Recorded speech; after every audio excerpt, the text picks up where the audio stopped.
አድርጎት ለፍጥረታት ጌታ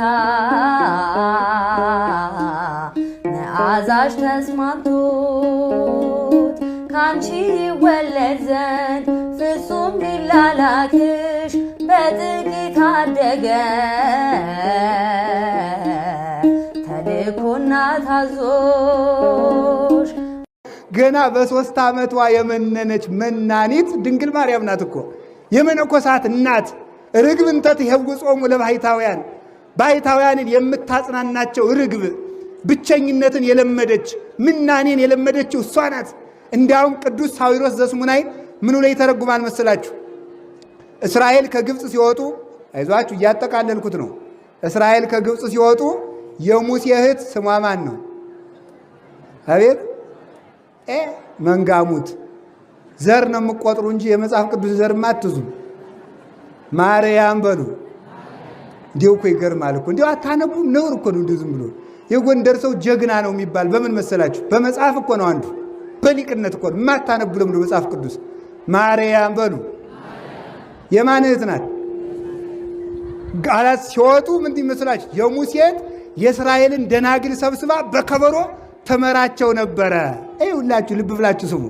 አሁን ይህን ሲተረጉም ሳዊሮስ ዘስሙናይን፣ ጎርጎሪዎስ ነባቤ መለኮት ሁለቱ ተርጉሞታ ምን ይላሉ መሰላችሁ? ያቺ የሙሴ እህት የተባለች ድንግል ማርያም ናት ይላል ምሳሌነቷ። ያቺ የእስራኤልን ደናግል ተመልከቱ፣ የእስራኤልን ደናግል እየመራች በከበሮ እንደወሰደቻ ከበሮ የተባለ ድንግልና ነው ይለዋል። ለምን? ከበሮ የደረቀ ቆዳ ነው እንጂ ርጥብ አይደለም። ከበሮ ደርቆ አላየ ምን ማለት? የዚህ ዓለምን ርሳት በሙሉ የናቀ የዚህ ዓለምን ጉስቁልና የናቀ የተለየው ስጋ የለውም ከበሮ። የከበሮ ቆዳ ስጋ የለውም። ስጋዊ ነገርን መናቅ ነው ከበሮ መምታት ማለት። እዚህ አካባቢ ከበሮ የሚመቱትን አሉ። እዚህ ከበሮ መምታት ቀላል መስሏቸዋል። ከበሮ ለዚህ ትከሻ ላይ አድርገህ የምትዘፍን ሁሉ ብትተው ጥሩ ነው ነው እንግዲህ እንደሚዘፍነው እና ያልኩ አትቆጡ።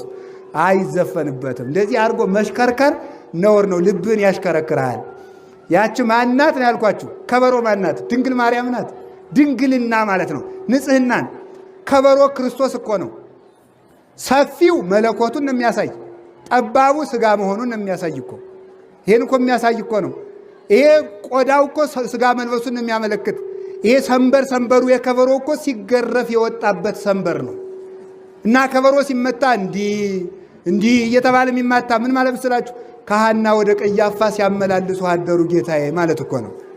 ያንን እያስታወሱ እየተለቀሰ እየተነባ ቢቻል፣ ካልሆነም ደግሞ ደስታውን የሐሴት በሱ ማዳን እየተደሰቱ ነው የሚመታ።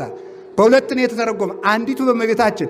ስለዚህ የሙሴ እህት በከበሮ የእስራኤልን ደናግል ተመራቸው ነበር ማለት ድንግል ማርያም ለደናግላን አብነት ትሆናቸው ነበረ። እየመራች ወደ ገዳም ትሆናቸዋለች።